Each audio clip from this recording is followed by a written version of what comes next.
Okay, so now moving on from our last video, where I explained Fryette's laws 1 and 2. First, I'll just explain law 3 because I didn't mention it there. Law 3 is simple, right? Law 3 basically was a later law that was added by a guy called Nelson, I think, and he stated that when you introduce flexion or extension or rotation or any movement, you limit the movement, you limit all other movements. So you reduce, if I introduce flexion, I've now reduced extension, rotation, side bending. What's interesting about that? So I just took it, okay, fine, and I didn't think about what it meant. Experience back to the go, actually, when I do the adjustment, it makes sense. Exactly. You know that you know now that any barriers, this is what we talk about, stacking barriers and adjustments, so that your adjustments are very discriminate. You've identified a dysfunction, you are honing in on that, you're not pulling somebody's head with a towel or doing a TikTok video, you're being very discriminate, very safe, you've picked your lesion, and now you know from Fryette's third law that any other barrier you introduce, it means that you're reducing all other vectors, so you're locking up that joint.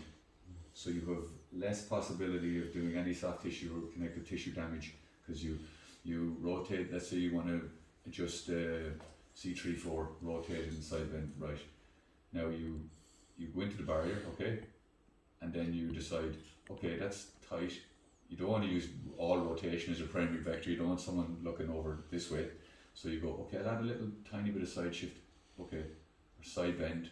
I might, a little bit of AP, very small amount, or a little bit of flexion or extension. And each time you introduce one variable, is that tighter, looser, tighter, looser, tighter. Okay, there, now introduce a little bit of compression, tighter, looser, tighter. So you're just like rotation, side bend, side shift, AP, compression. You say AP, anterior posterior, sorry. So you start stacking all these barriers, and then you get to the point, and if you get good at it, you'll actually find people who are kind of nervous of adjusting neck.